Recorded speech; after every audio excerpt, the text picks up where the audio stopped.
Hey, welcome back everybody, One-Eyed Sniper here, and we're doing a Let's Play for XCOM 2. Alright, the last episode we took down the black site. We did have one casualty. Clint Hicks was killed, so he is no longer with us. It didn't go all that great, but we managed to accomplish it. We should talk to that hustler running the black market. Maybe she can help us out. It did reduce the Avatar project by 1, but... Your effort in destroying the alien black site was commendable, but I fear the worst is yet to come, Commander. Okay. We must remain vigilant. Okay, now it reduced it by 1, I guess. Alright. I was thinking it did it right after we got back. So we're going to need to take this one down fairly soon. Let's see, we have 134 supplies. We're waiting on the mutant autopsy. We're clearing machinery. Let's see if we can't build anything. Probably can't. We could just build a power relay. So we could do the proving ground with 100 supplies. We're going to need that. So let's see. Can we staff anyone at our power relay?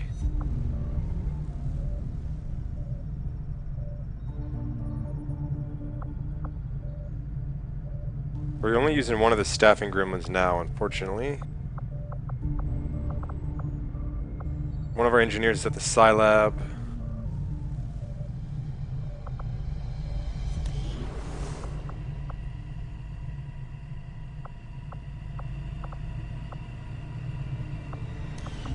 Okay, I think we only have 3 engineers, so we got one here.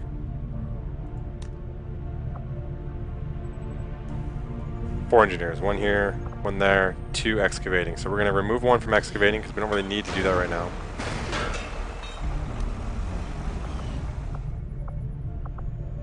And I think we can build the... that's not going to help us, so we're going to have to assign... Okay, we'll assign one person to the power relay.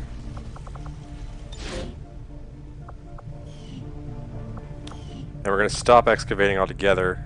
We still have 2 open spaces, so it's not that big a deal. And we're going to start building a proving ground.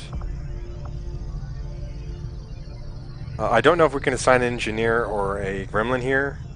Hopefully we can, because I have one gremlin that's being wasted right now. I may not have picked the best spot, or at least built the right things around it. Proving ground facility construction initiated. Oh, okay. So the gremlin's doing that. That'll work for me.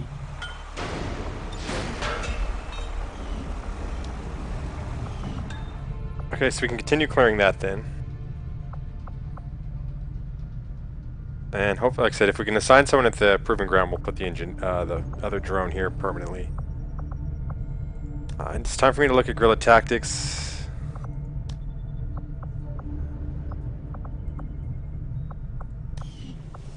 There we go. That's resistance comms.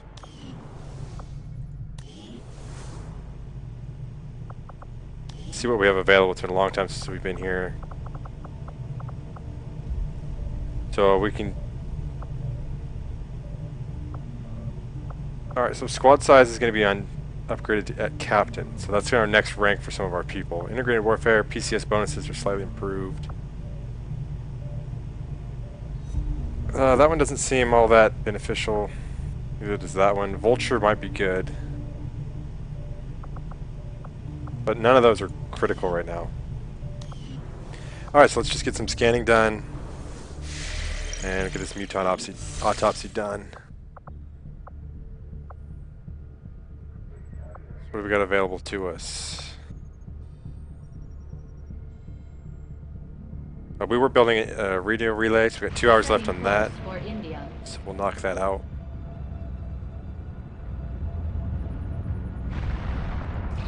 Reading you loud and clear. Alright, so that increased our income.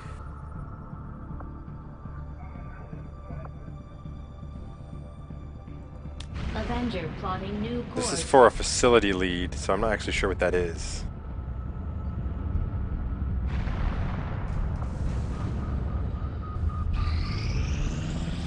may be able to get that done. These findings will likely prove crucial to our ongoing efforts, Commander. The aliens make a strong statement by fielding these massive creatures as their frontline combat units. I doubt they thought anyone would resist when faced with the alternative of staring down a muton. Alright, so we got a couple new items available. Advanced grenade launcher, and which we could probably just build right away, I guess, and then we'd have to research the plasma grenade. So those are both two things we really want to do. I don't think I've done the autopsy on the muton yet, so I'm going to go ahead and read through this one. Having never seen any of the previous muton variants personally, I can only go by the stories I've heard from Central Officer Bradford and others. As they say, the current breed is apparently on the smaller side, although considerably more agile than the originals. Internally, the subject maintains all the hallmarks of extensive genetic modification, with additional musculature and bone protecting the internal organs from any risk of direct contact. The aliens clearly spent a great deal of time and effort honing the abilities of the muton as a frontline combat soldier. I had heard that our soldiers believed the mutons to be part of a tribal society, at least originally, based on their unusual battle cries and markings seen in the field. Having finally gotten a closer look, I can confirm the presence of unusual scarification that could certainly be attributed to ritualistic behavior of some kind. That's quite the sentence right there. Okay, our advanced grenade launcher uses magnetic technology to propel grenades further than our conventional launcher and grants a larger effect radius to any launched projectiles. Plasma grenade. In studying the aliens' more complex explosive ordnance, we concluded that the best means of advancing our own grenade designs was to scrap the conventional composition entirely. In its place, we have theorized that an Illyrium-based detonator could be the key to assembling a substantially more lethal and destructive weapon for our own troops.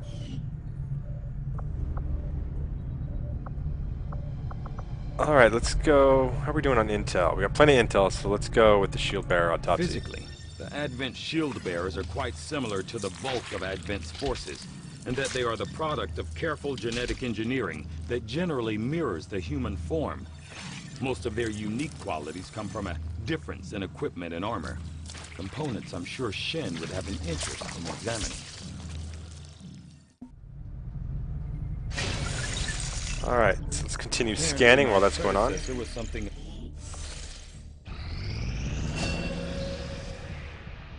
Okay, so Michonne has got a new ability of Inspire, grant a bonus action immediately to a nearby squad mate.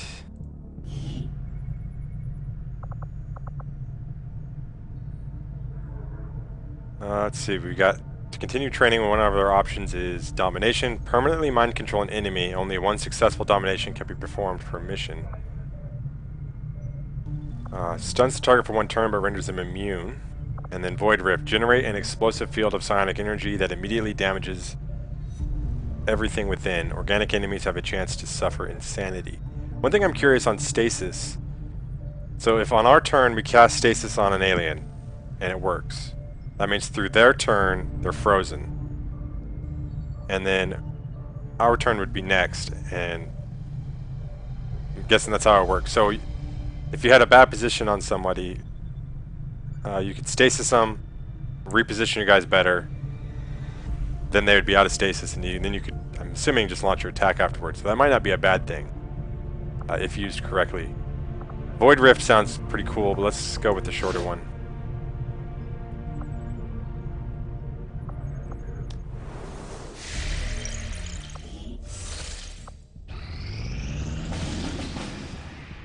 Alright, and right out the gate we've got new guerrilla targets. Let's review these. Okay, we can recover item from Advent facility. That'll give us a scientist, and that event is hidden. New India. Give us supplies. Reduces retaliation counter by 2 weeks. I don't care too much about that. And this would give us intel. Counters rapid response, guarantees reinforcement on all guerrilla ops. To be honest with you, this is the one I don't care about that much, but we could use the supplies more than anything else. We don't know what this one is, though I do have money at this, or plenty of intel at this point. So maybe we go ahead and find out what that is. Alien scientists make greater strides on the Avatar project, instantly adding 1 block to the progress meter. Okay, so we're going to counter that one.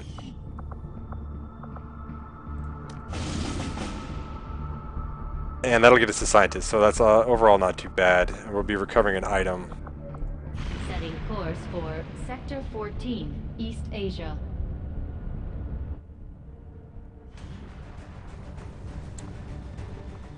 Alright, so until we have enough supplies in order to purchase the Siam, I probably won't be taking Michonne with us just yet, because she couldn't really hit anything last time. So hopefully we get a supply drop fairly soon.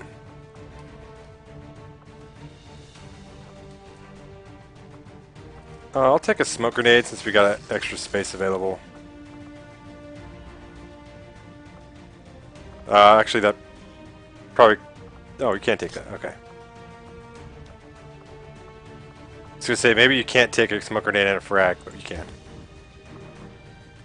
Alright, let's make weapons available here. Actually, let's remove everyone.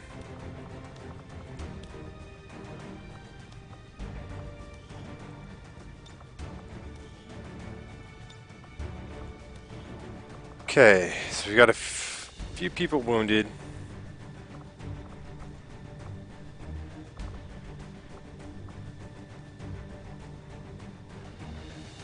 Maybe we do go ahead and take Twitch.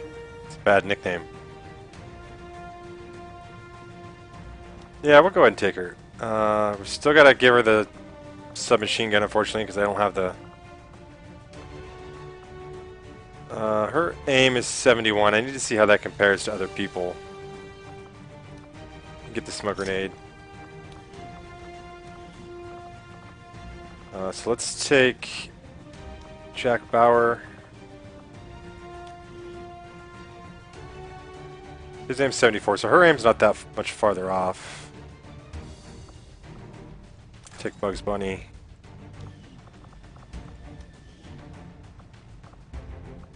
Last call guarantees 1 damage. Let's take that one.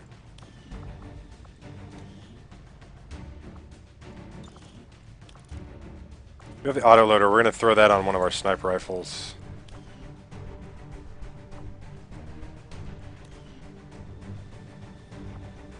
Alright, so let's take Voorhees.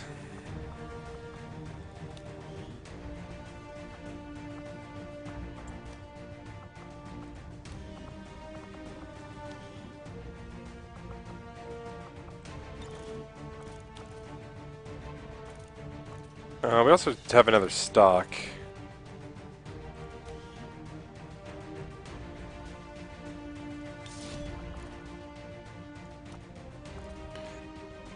That's cool, we can throw them both on there.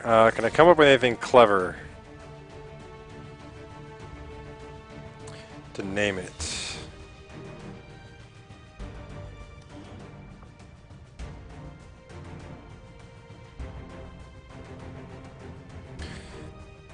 I can't think of anything. There we go.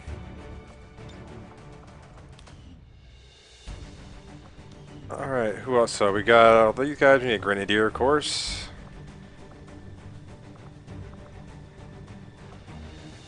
We'll take Schofield.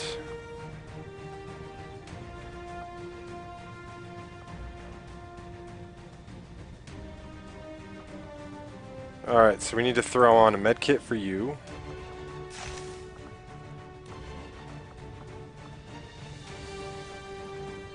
Okay.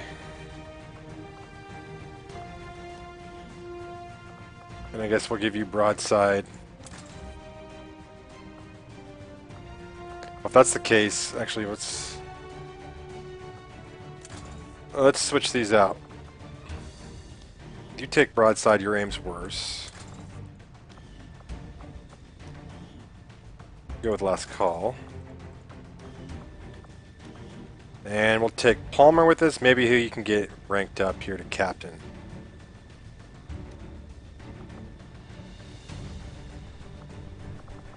Someone needs to take this flashbang. Oh, the flashbang was probably lost. Guessing that's the case. Alright, no flashbang, but we do have smoke. Alright. I think we are ready to go. Alright guys, so in the next episode we'll be taking on Operation Iron Treasure, where we're going to rescue scientists. At least that's the plan. So, let me, real quick, we didn't have anything else in the mag cannon. We probably lost the upgraded version of that too, didn't we? Should have carried our guy out. Anyways, this is the end of the episode here, guys. So thanks for watching. I know you have a choice of where you get your XCOM 2 Let's Plays, and I thank you for choosing One-Eye Sniper. Peace out.